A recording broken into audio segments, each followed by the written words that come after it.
The Mannin Line with Andy Wint.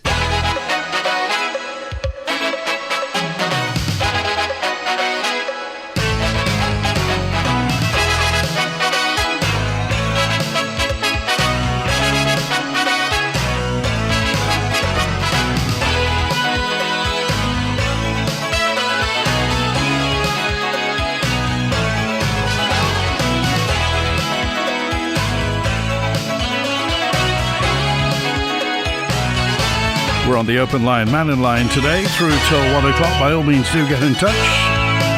The public access vehicle for you to have your say. Call 66 13 68.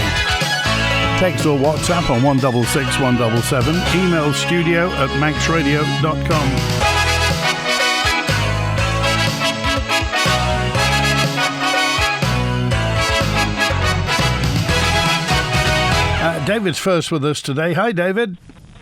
Hi, Randy. I want to talk about to support Paul Henry regarding Pulrose Football Club and the shameful facilities they've got on Grove Road. There's a cubicle toilet like you have at the grandstand, a little tiny thing. There's no hot water, even for people to fill their bottles when they're training. Never mind when other teams are having to match.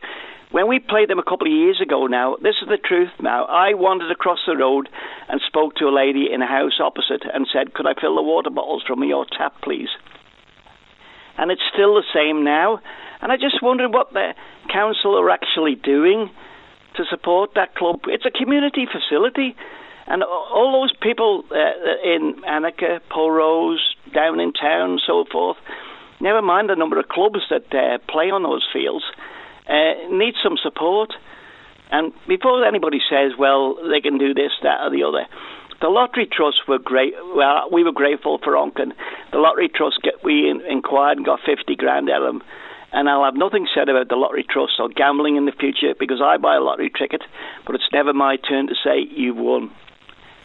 So Andy, what was the method, and how did Onken get that lovely clubhouse that they've got? Who could have chipped in, and who did all the work, David? Well, we got a contractor in. We actually got support from the English FA. I'm going to say the English FA, right? The English FA give us grant aid assistance towards that. But we had to do several teams. We had to do several different things to comply with. We had a lease on the land, which sometime in the future I'll tell you the story about that. Totally the truth. Where government, in my belief now, don't support anything, to tell you the truth. And I'll put it around them, all of them, including the ministers, who some of them I asked for help years ago, and and some of them I knew quite personally better than you. On the radio there, and they didn't give me a cold shoulder. They just said because of the X, Y, or Z. So what did the club do itself to raise funds? Funded a brick or a block. It was in them days £5 a block. We got a keen enough price. That's the biggest thing. You've got to get a keen enough price to start with, because otherwise, it just sometimes when you get. I'm going to say it, and it's wrong to say professional quotes, because you need a professional quote anyway on that, is to get a keen enough price from a sympathetic builder or somebody who provided you plans, because that's what we had. And I don't mind saying, and I've never anything said about Dan Dara, because Dan actually, when I met him once at the field in Blackberry Lane when it was just grass, and there were horses in it, or a horse in it, he said to me, what are you doing here? I said, well, hopefully it's going to be our new pitch. And he said to me, and this is the gospel truth, call up and see me next week and I'll see what I can do to help you out. And he provided the plans for us, and that got us the start. And people started putting in £100 here, £500 there, and some people that I knew stumped up money as well, people in the club, and loaned the club some money. And you look where we are now. We just need some help. We need some help now regarding to get those fields a bit flatter, so we can play in it. We've got about 300-400 kids, a couple of senior teams, a vets team, a ladies team. it's part of the community. So what would your advice be to Pulrose United? Because obviously they've been stymied by the fact that this quote came back that was way above what they thought they could afford. I mean, they have obviously got to get themselves organised to raise the funds. They've got to get political people behind them, and presumably the two Douglas South MHKs are there. Yeah, well, I've read a thing on Mrs. Maltby's in the Lottery Trust now, so she's declaring a little interest, but she's going to support it. And I think Manx Radio have asked for a comment from the council and also a comment from Mrs. Christian. And I'm sure Mrs. Christian, she's probably listening. All the politicians are listening now. You've got one of the best listenerships because you've got all those 24 members of Tynwald actually listening to Manx Radio because they run off the back of you, don't they? Yeah. I mean, I just want to hold on to this thing because football and sport it's a social need. It's entertainment for the spectators. It's great therapy for people who are doing it. And the thing nowadays is for mental health. And sport's always been good for mental health. It's just that we probably didn't know it at the time. And sport is important. And the playing fields at Pulrose, for them to be changing in a portakabin is demeaning. No showers. That's you can't even do that nowadays. Somebody put up on the thing, and it was a little dig at the prison. If they were all in prison, they'd probably get a shower, medical treatment, X, Y, and Z. But we're better than that, aren't we? We're a community, and I just wondered, Andy, too, because I keep banging on about this funds, and I'm going to slip quickly to the wind farm out at Mackleway, and it comes towards Onken there too. They're going to provide some community funds, so that's something they could tap in for. But hopefully it's not going to be that long. But can I say too, councils or local authorities can fund money for over 15 years, 20 years, I think the maximum is 25 years. And it's peanuts when you're paying that sort of like on a loan from either central government or through banks or whatever organisations which will fund you. But I just wanted to put that out, and hopefully we won't have any negativity on this one. And hopefully maybe some of the council, I don't know who's in charge of the council now. Is it Devon Watson? Devon Watson, yeah. Because he's always on about the town and the thing. And before anybody says anything too, my father, donkeys years ago, played for Pulrose. And I remember not playing on the ball, never played for Pulrose, but I always watched them when I was young. Me and my brother used to sit at the edge by the river with a big pole, and when the ball went into the river, and I think I've told this story before to loads of people, they had two leather balls, and one of them dropped into the river and went down to the power station and got stuck in the falls, going round and round and round, and we had the big net trying to fish it out. Otherwise the game wouldn't start again. And that's the sort of thing we used to do. And that's the whole point about sports clubs. Everybody has memories going back years and years and years. And surely, I mean, the thing is that the football club is part of Pulrose, and Pulrose is part of Douglas, Douglas isn't just Lower Douglas and Strand Street. It's Pulley, it's Annika, it's everywhere else. Yeah. And I hope Paul Henry doesn't mind me coming on, but I was first on this morning when I seen his the Manx Radio interview. I put something up and said, we need to support this club, no matter where you live. Okay. And it's got a few hits. There's a couple of negativities, but all those people, I would say to them, look what they actually can do for the community and have done for the community. And that's it. All right. Good to hear from you. Thanks for that, David. Bye. Cheers. Now it's 12:15. Yes, Pulrose United are in negotiation with Douglas Council for a new facility after the former building was condemned and demolished, and a temporary site's there. Portakabins, the changing rooms, are owned by the local authority. It's hoped to take on the lease under the South Douglas Playing Fields Association in partnership with another club to help resolve the issue. Basically, they can't afford it. And at the moment, if you started a football club with that type of facility, I doubt you'd get the go-ahead. As David said, no showers. 2 football teams playing there. And absolutely no showers. Nothing to wash the mud away.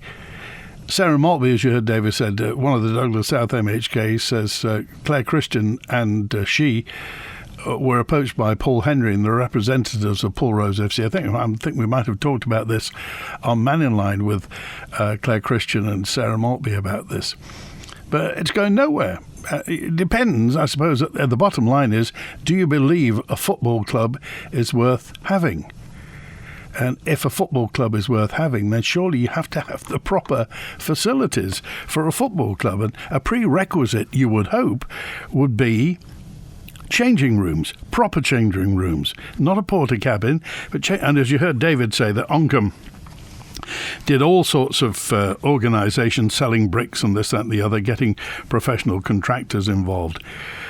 So what do we do? Any thoughts on it? By all means, do get in touch. Text, email, call and WhatsApp. You may have heard the Chief Minister says he fully supports tough sentences for anybody convicted of child sexual offences on the Isle of Man. This comes after people have voiced concerns about what they see as lenient punishments for paedophiles, alongside calls for a national inquiry. And again, Douglas South MHK Sarah Maltby says she's been contacted by numerous constituents and has passed the concerns on to Mr. Cannon. Any thoughts on that? I mentioned somebody's been killing ducks. Is this true? At the Garey Ford, this is a note in from Andrew, and it says at the Garey Ford there used to be a lot of ducks on the river bank that would come quickly to the cars passing through the ford looking for food. Andrew said, I was there last week and ducks were very noticeable by their absence. Absolutely no ducks. It was duck-free. Andrew said, I asked a local lady what she knew about and why there were no ducks, and she said, I think somebody shot them.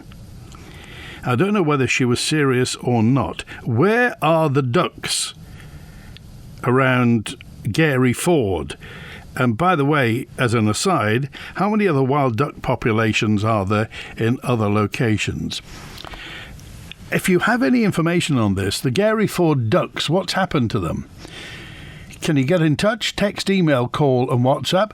And Tommy's on now. Hi, Tommy. Oh, hi, Andy. Yeah, how's it going, mate? Okay. Very well. What about yourself? Yeah, I'm okay, mate. Yeah, I hit the big 80 last week, yeah, Andy. Good grief, Tommy. Well, that surprised you a bit, hasn't it? Yes. Hey? And I've been listening to you every second of it as well, Andy. Oh, Lord above. I deserve a medal, mate, I do. You deserve remission, I know that. Anyway, what's on your mind, Tommy? Yeah. No, we're talking about the football pitches.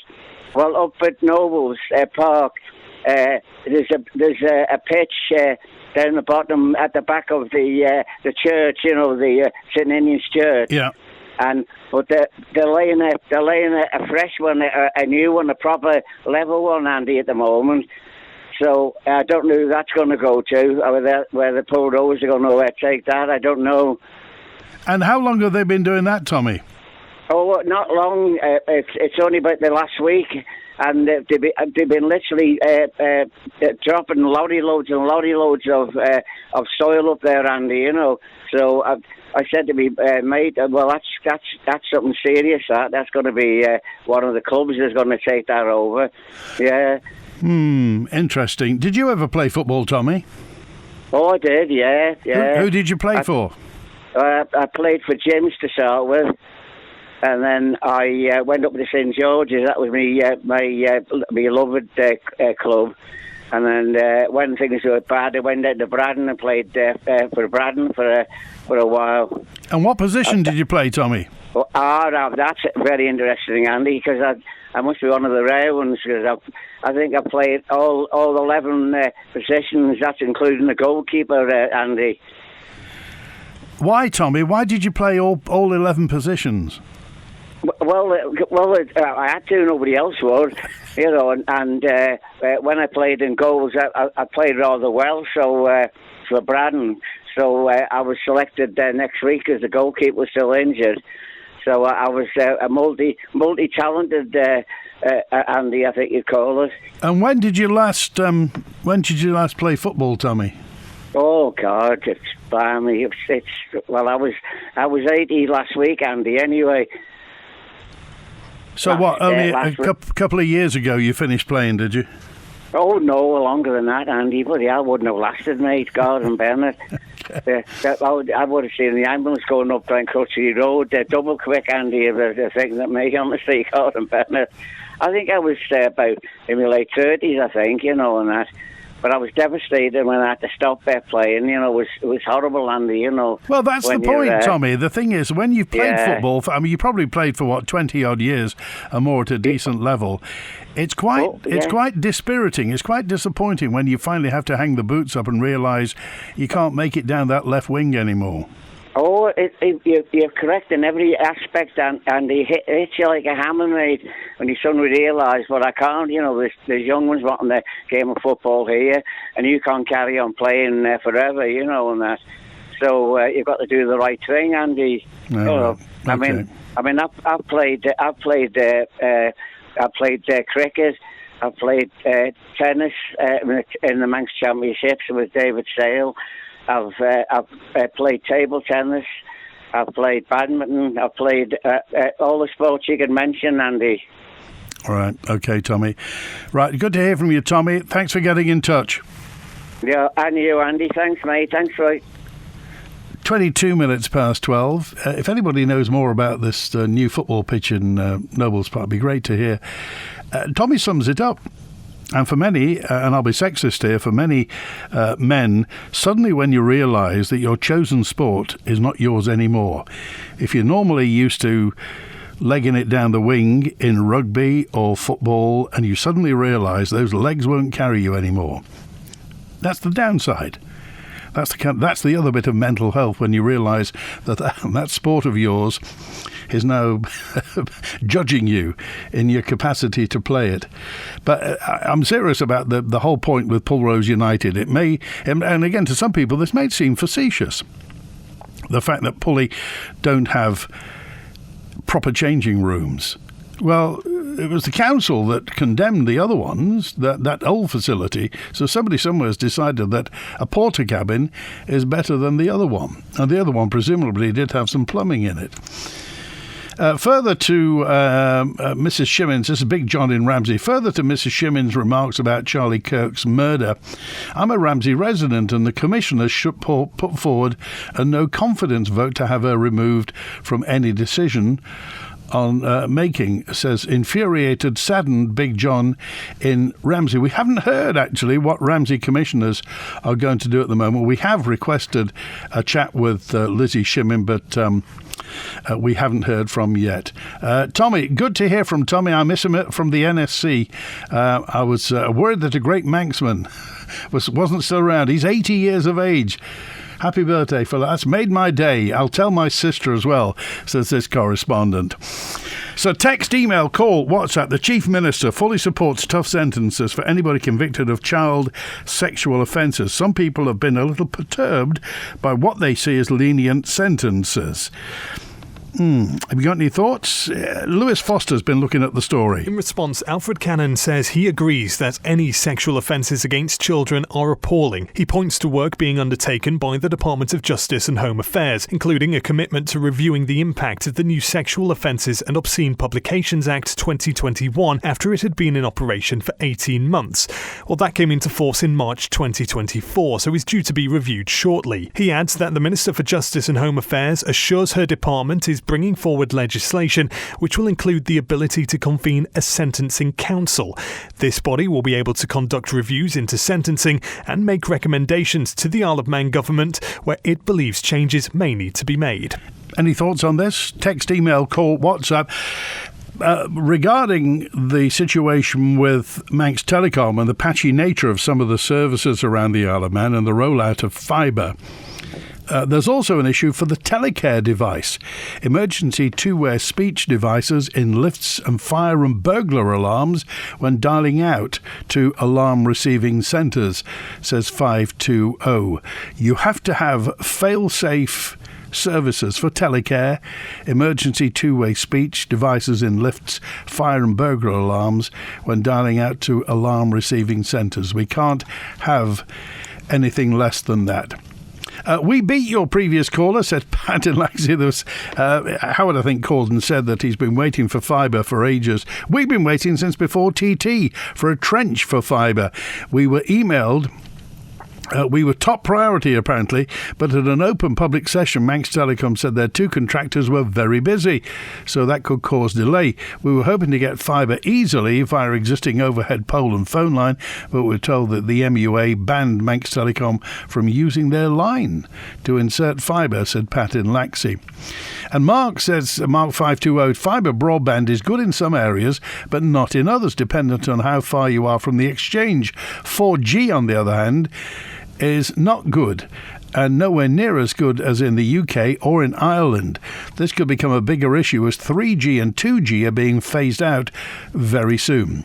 We were just looking to see why the patchy nature of services sometimes. Is it the router? Is it the broadband? Is it the fibre? Is it the 3G? What about 4G? When's 5G coming? MUA, the Manx Utilities, isn't supporting government policy to attract and grow new businesses. This is G313. It should give a forecast of the future price per kilowatt hour of electricity, unless it will be much more expensive. If we're trying to attract business, and particular, and although we don't have that much manufacturing on the Isle of Man, if a data centre were to want to come to the Isle of Man, now those things suck up electricity like a thirsty elephant. So surely somebody somewhere, the MUA or the government's got a figure in mind that our electricity is going to cost in the future. Any thoughts? Then text, email, call and WhatsApp. Actually, here's the man with the plan. Paul Henry's here from Pulrose United. Hi, Paul. Hi, Andy. Well, what a situation we're in now. Yeah, I'd just like to thank David before for coming on about this. And it's also made sort of social media, and there's an awful lot of misinformation, as there tends to be. One of the ones that gets to me is somebody said, why don't Pulrose raise the money themselves? As part of the overall funding of this, Pulrose so far have raised, with a little bit of help from a private trust, £40,000 towards the overall build cost. I can't really go into the figures, but I will say that 60-70% of the cost of replacing the changing rooms would be borne by the English Football Foundation via the Isle of Man FA. Right. This has been an ordeal, to say the least. We've in 2019, pre-COVID, we spent £1,000 with the assistance of the other club, Douglas Athletic, and shored the building up. Tony Mepham came up, gave his own time. We did ask the council, could we have permission to show that. Over the years, I've been met with the properties manager down at Pulrose, and from, I would say, 2010, we first highlighted the problems of the building. And I would meet with the properties manager to be told, we'll get another year out of it. Yeah, it needs replacing. Sorry, there's no money in the budget. When it finally got condemned 3 years ago, it was condemned. And a week before the season started, we were given it was actually cited the day before the season started. 3 seasons ago, the portakabin landed up. It wasn't habitable, had no water, no electricity, and we had to go 2 weeks getting changed in the field. Now, I have been negotiating with the council. I will say previous administrations have massively let us down. The one that's in there now, there is a move to say, yes, let's get this done, let's finish it off. At the end of the day, it's all down to cost. We're probably £100,000 short of where we need to be.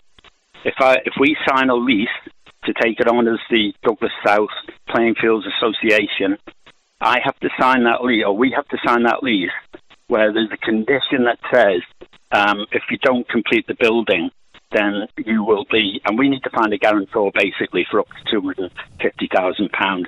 Nobody in their right mind is going to do. I had a meeting last night with Douglas Athletic Football Club, and we were sort of kicked back where I thought we were making some ground. We were kicked back into touch by the guarantor situation. We're trying to resolve it, But when people come on and say, why are we spending this money for a few footballers on a Saturday? It's more than that, much more. We've not been able to... in fact, I had a bit of news off Douglas Athletic. They lost 27 female footballers because of the lack of facilities. That they were trying to organise teams in the Women's League, and they can't do it now. They've lost all of those players because when they turned up and they see what we've got up there, it's an absolute disgrace. And the thing is, Paul, I mean, there's a difference between cost and value. Cost is there's the money. The value, and presumably the new building, when it's built, and I say when, not if, when it's built, will be lasting 30, 40, 50 years. So it's an asset to the community, and it's an asset to Douglas. And as you say, this is not just about playing football. This is people's mental health. It's their physical health. It's their well-being. Absolutely, Andy, and a big part of that, a lot of people will know I have an autistic son. He plays football for Isle of Man Special Olympics, and they train up there. The Isle of Man women's team go up there to train. The land itself, and that's without using the facilities. Ideally, when I read about the big plans to develop, I mean, that football field, by the way, that's being developed up at Knowles Park. Yeah. Douglas and District, who play down on the pitch between Pulrose and Spring Valley, they have taken the option, and the council is spending quite a bit of money to level it. I dread to think how much that's going to cost, but they're solving a problem by releasing Douglas and District off that land so that they can develop it as a recreational area. Right. I won't go into that more than it's just plans on the table at the moment. But a recreational area without a building where you can get changed or you can go and get a cup of tea. In fact, when these changing rooms, which are cost out at the moment, you wouldn't believe the figures, but we did have a club room in there, a meeting room, and a place where people could shelter on a horrible day. Yeah. We lose that. The costings are in at the moment purely for changing facilities. There should be, within their development plans, a community building where anyone can use it every day of the week, not on football, just on football days. Yeah. But getting back to what I was saying about, we had a charity football match 2 weeks ago up at Pulrose in memory of Gareth Cowan. Sorry, it's a bit emotional, this. Gareth was a member of Isle of Man Special Olympics, and he lost his life. I'm sorry, I'm going to have to... No, you take a moment. Take Paul, just take a couple of big, deep breaths.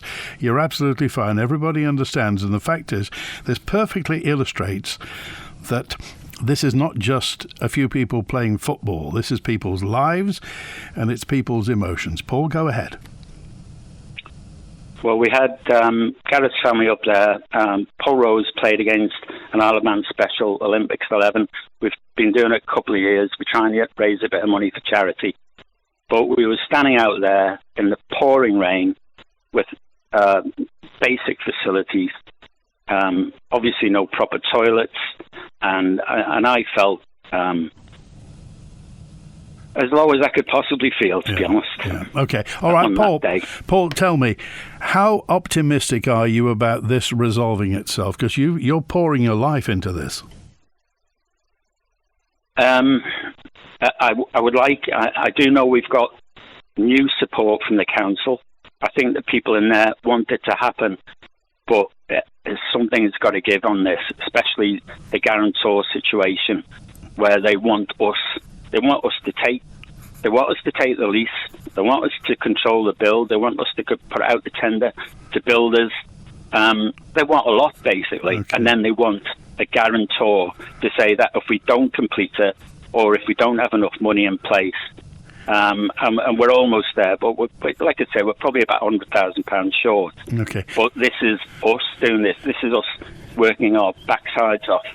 And it upsets me when I see a lot of negative stuff. Okay, right. Well, forget all the negative stuff, because sport is a great leveller. It's an international language. So if anybody's listening now who has got a few bob or has got some technical expertise and they feel they would like to help, Paul, who do they get in touch with and how do they get in touch with them? I'd be happy for anyone to get in touch with me on 450-935 or that would I would gladly talk to anyone who thinks they might be able to help us with it. 450. But I do say, and I've been reluctant to make this call because I keep thinking, we can do this. We can get work with the council to get it done, but I'm just totally frustrated at the moment. Okay, all right. Well, now we know what's what, and everybody's heard it, and people know what you need to do. And the fact is, this is an honourable cause. It's a flipping changing block and a bit of something for people who want to watch football. This is really what we should be doing. 450-935. Paul, we appreciate your call today. I know it's taken a lot for you to pick up the phone. Thanks for calling. Thanks, Andy. Cheers.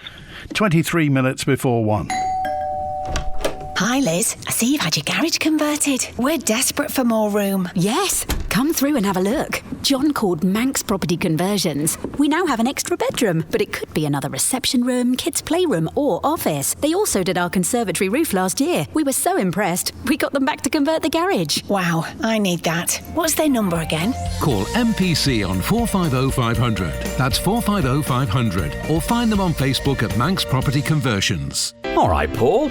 You're looking relaxed. You finally booked that trip.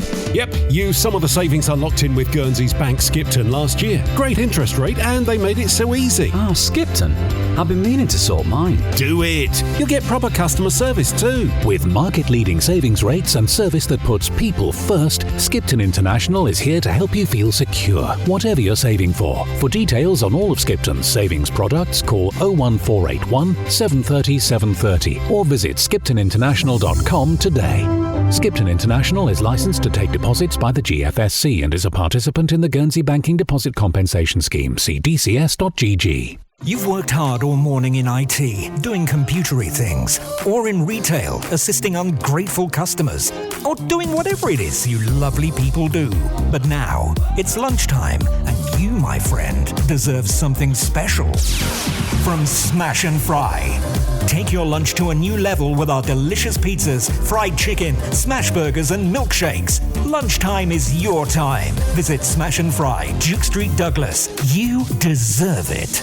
Are you a small charity here on the Isle of Man? Are you looking for volunteers, hoping to raise awareness and chasing those crucial pounds and pennies to support your work? Well, Manx Radio can help. You could be our next 1 to 3 Charity of the Week. With daily on-air coverage, podcast and social media promotion, we can help support you and those you help. Just email the numbers 123@manxradio.com and listen out for the feature each weekday between 1 and 3 p.m. The Charity of the Week, brought to you by Kell Properties. The Mannin Line with Andy Wint. What about the old police station? Can the old police station under the housing development at Pulrose be used as a temporary measure for at least some shelter or changing?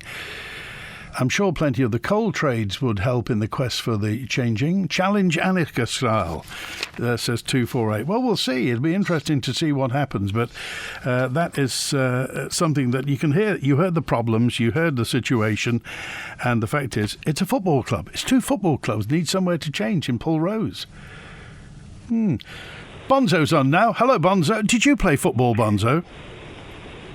Well, sort of. I mean, I was fullback. Oh, right. You know, my job was to be some, a small aggressive terrier hacking people down. Right. Okay. I very rarely got to run up the pitch. Anyway, because I've only got little legs anyway, so it was a long way for me. Well, just responding to Paul and David on the Pulrose United thing. Of course, we do have a government ministry called the Department of Education, Sport and Culture. Why isn't this something that they're addressing? Or is it, too low level to be something of their concern? Answer comes there none. Yes. quite. So if Daphne Cain or any of the departmental members at the ESC wish to comment, then please do. But that's not the reason why I called. Gosh, I seem to be the one who's doing the old sort of anniversaries stuff this week. Because today is the 81st anniversary of the first day of Operation Market Garden, which was the operation to capture 3 bridges to get over the Rhine and end the war in Europe. Oh, that was the quickly. one. The film was A Bridge Too Far, wasn't it? A bridge too far, exactly. And of course, that rather heroic failure operation. One of the most notable things about it, of course, was that it produced what many call the finest VC of the war, which was won by Major Robert Cain, of course, a Manxman. I didn't know that. Yes, Jeremy Clarkson, when he was married to Major Cain's daughter, actually made a documentary on it. That was, yes, yeah, that rang a bell. Yes, I remember when they lived at by the lighthouse at Langness. Yes, and Major Cain's. I'm surprised it's never actually been made into a film. Filmmakers out there, it's an amazing story of this man who just kind of came this Rambo figure at Arnhem. He single-handed, amongst other things, he single-handedly engaged a Tiger tank with a thing called a Piat, anti-tank weapon, which was kind of a sort of spring-loaded catapult thing. Right. That fired, sort of really, you'll try to shoot me with that. And the blokes in the Tiger tank, they go, what? This man is a nutcase. But he actually managed to disable the Tiger tank by firing that in one of its, into the right place in one of its track wheels. But at the time, he also looked like the guy on the beginning of Monty Python's Flying Circus, where he's been blown up and all his clothes are sort of ragged and thing. And that was after all the other things that he had done. Because when they landed in the particular piece round on them, he was ambushed, I think, by SS Panzer, and most of his blokes were killed. So he was not in a good mood, obviously, and that anger kind of went over this period of few hours, where he just really went for it. And afterwards, he of course, like many people, didn't talk about it still. He went on. He went back to a career. I think it was with Shell, and I don't think he even spoke very much about it with his daughter. A different generation, Bonzo. Yeah, absolutely. But there are those who I think have been campaigning for Ronaldsway Airport to be renamed, Major Robert Cain Airport, and I think that's an appropriate thing to do. All right. Well, we appreciate, and I think is he buried at Braddon Cemetery? I think, isn't he? I think he might be. Yes. Yeah. Okay. Right. Appreciate that. Thanks for that, Bonzo. Good to hear from you. Okay. Cheers, bud. 1:45. Robert Henry Cain. That was Major Robert Henry Cain. Victoria Cross, the highest award for gallantry in the face of the enemy that can be awarded to British and Commonwealth forces. One time, Jeremy Clarkson's father-in-law, late father-in-law, because he passed away in 1974. The father of Francis. Well, we learn something every day. Thanks. Are they going to clean around the lime trees running along the Peel Road rugby pitches as next year marks 90 years since they were first planted? Well, something will be happening, wouldn't it? Why doesn't the government pay for a new set of changing rooms at Pulrose United? They've gifted public money to lots of other... Have they gifted public money to the Ravens? I think they... Don't they do a quid pro quo? I don't think the Ravens pay for using the ground, or maybe they do. In fact, we'll be talking to the Ravens hopefully fairly shortly to see how things are going at FC Isle of Man. So we'll see. Walking football at the Bowl on Monday, 12:30 to 1:30, and Thursday, 12:30 to 1:30. The NSC 6 players in the 70s tournament at St John's on Sunday, and the AstroTurf starts at 1 o'clock. Thank you, 333. Who are you? Tell us all about it. I've noticed there seems to be a lack of bird life at Tholty Will, and in general spots they usually seem what is going on. Is there something happening? Nobody's shooting them, are they? It's hard enough for wildlife to survive, as is the Balaf currachs are being drained, and the usual water pools and nesting area have been destroyed, says Crystal. So what is happening? And certainly the ducks at Garey Ford. Alan said, it seems to me that financial crimes can get longer sentences than the ones for sexual offences, certainly to children. That's Alan on 867. Sycamore Corner in Ballasala's flooded again. Please ask people to drive slowly and not cause bow waves. Thank you, says L on 535. Do drive carefully. Quotes to build new changing rooms at Pulrose.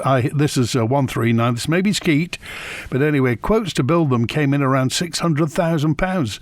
Douglas Corporation want the teams at Pulrose and Douglas Athletic and Governors Athletic to fund it themselves and take a lease on the land, the changing rooms only. No bar, no function room. Well, something certainly has got to happen, because it really can't go on as it is, can they? That was opinion, by the way. Solar power is the way forward, says Manxwell. But we need the sun. Where is the sun today? It's the perfect time to plant spring bulbs and winter pansies, and there's a wide range available at Ramsey Garden Centre, plus a full range of garden essentials for indoor and out, including battery lights. Visit Ramsey Garden Centre, open 7 days a week. We make oil heating easy with our range of services, whether it's our free smart tank monitoring systems or just our efficient all-island deliveries. Ellen Vannin Fuels has it covered. Call us on 844 00 to find out more. Charity of the Week, brought to you by Kell Properties. Lucky's Aid was founded in memory of Lucas Lucky Martin, who lost his life to meningitis aged just 21. Lucky was an inspirational character who lived life to the full, and his charity aims to honour his memory by helping young people facing adversity through poverty, bereavement or disability. You can find out more by visiting luckies-a.org. That's luckies-a.org. This advert is brought to you by Kell Properties. Tower Insurance has been insuring and serving the Isle of Man community since 1928 and has become a trusted partner for many on the island, being there for the community when they need us most. On the 6th of October, Tower Insurance takes on a new identity, Intact Insurance Isle of Man, part of the Intact Financial Corporation. As Intact Insurance Isle of Man, being part of a global insurer, we will continue to help Manx people, businesses and society prosper in good times and be resilient in bad times. If you would like to find out more, please contact us on 645 900. The latest edition of Manx Radio's Breath Mindfulness podcast with Karen Hardman is available now. Feel your body heavy and relaxed. Breathe in and be aware of the space around you. This month's podcast is for comfort and relaxation. Brought to you by the Good Health Store on Station Road in Port Erin. Breathe in and tell yourself something lovely. If you're struggling with this, what would you say to someone who you love? The latest in the Breath Mindfulness series with Karen Hardman, and available now at manxradio.com. The Mannin Line with Andy Wint. 10 to 1 on Manx Radio. It's not the job of the Department of Education, says 768, to police school meals by starving children of carbs and calories. Of course, there's no mayonnaise or gravy now for some of the school children. They need both of these for energy and growth. No bread, no gravy, no sauces is ridiculous and will push children to make up for it outside school. Also, a slice of fruit fruit is not a suitable dessert. A whole fruit and other options should be offered. If children don't want to eat fruit, then they won't eat anything. Those responsible need to use their imagination, and a small serving of a decent pudding won't do anybody any harm. My granddaughter has had school dinner right through the primary school and enjoyed them, but this year she won't eat the chicken curry as it tastes different, and they're not being allowed condiments. It spoiled things. She's now on a packed lunch, and packed lunch is, of course, not a cooked meal and probably contains more carbs than a normal school meal. Some parents may not be able to give a balanced lunch, so the Department of Education is driving children away from having a decent cooked meal and into obesity, said 768. And a message in from Hayley talking about school meals. Hayley said, children do need empty calories. There's nothing wrong with children having sugar. They need calories to grow, because if they don't get the calories from kind of empty calorie stuff, then they get it from other stuff. They take it from the protein. So children, I think Hayley might be an expert on this. Children do need empty calories. It could be avian flu, said John. Ducks are a primary host and avian flu is on the increase. It may be that's that. Either that or they're on somebody's dinner table, says John. I don't know. What does wild duck taste like? Can't be that, can it? Is it avian flu? Any thoughts on that? We live in Glenroy and we've had fibre for 2 years now, says Sue. How's your download speed and your upload speed? You would have thought that the man who won the VC would have been in the film, but he wasn't in A Bridge Too Far. There used to be a painting recognising Cain VC at Peel Legion Club, says that. And Andy, isn't the little pedestrian bridge across the harbour in Castletown named after Major Cain? Is it named after Major Cain? I must declare a connection here. My friend Simon was an extra in A Bridge Too Far. He's very proud of that. He didn't get any credit whatsoever. He tells me he was third dead German on the bridge as an extra. And he said the food was quite good. Here's Ray with us now. Hi, Ray. Faster, Mike. Good afternoon. I just wanted to see if anybody else saw the news last night, or it might have been lunchtime or last night, BBC, where the turn your Alexa off, Ray. Otherwise it'll send you round the bend. Just turn your Alexa off. Alexa, stop. Yeah, sorry about that. Basically, in Gloucestershire, the health authority has realised the benefits of people going to support a football club. Yeah. So Forest Green Rovers are on board with this. Robbie Savage is the new manager now. And basically, the health authority, the doctors can prescribe, instead of pills for depression and mental health issues, they prescribe tickets to go and see Forest Green Rovers play. My word. And it's helping so many people. And the people who are going along, there's a lady actually, hadn't previously had much interest in football, but she goes along now with her family. And it's the best thing that's ever happened to her. She's a passionate supporter of the football team now. Well, they are doing quite well, aren't they, Forest Green, with Robbie Savage as the manager? I'm not quite sure about that. I did see him. I went with the FC Alman supporters, and the match FC Alman were due to play was called off, but we went to see Macclesfield instead when Robbie Savage was manager then. Yeah. But basically, I'm a big supporter of local football and the Ravens, and I know I'm not the only one who feels that supporting our local boys gives us an interest and a passion, and it's very beneficial to us all, and I recommend you get the ball whenever possible. Good. All right. It's good to hear from you, Ray. Thanks for being with us today. Yeah, so maybe an Alaman Health Authority could take on board what's happening in Gloucestershire and consider doing a similar thing. All right. Okay, Ray, thanks for calling today. A notice also, let me see this. Where are the seals in Peel Harbour, says Anne. I haven't seen any seals in Peel Harbour for ages. Are they still there? Anybody know why the Manxman was so late today? It was late because it was late last night. It was late yesterday afternoon. These are ongoing delays. The boat didn't get in until, well, crack, it was late this morning. They didn't leave until gone 4:30 from Heysham. Got into Douglas at about 8:25, left at 10:15, and we'll be getting into Heysham at 2 o'clock this afternoon, which means the 1:45 from Heysham won't be going unless it's inside a time machine. So it'll be going later, 4:30. The Manxman's leaving at 4:30 from Heysham, so it'll be getting in later, which means tonight's 7:15 to Heysham is going to be late. The 3 o'clock Mannin Fastcraft is looking like it's on time. So that looks good.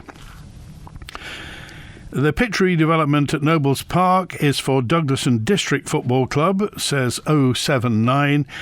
And again, yeah, other people noticing a lack of bird life at Faulty Will. I just wonder.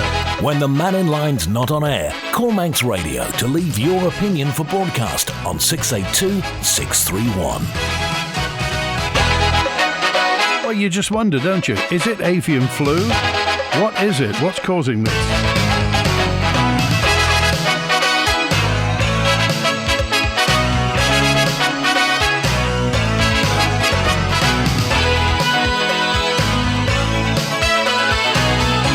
The bridge in Castletown, by the way, it's Tommy Thurtle, isn't it? The ex-Castletown band, says David. That's the bridge there.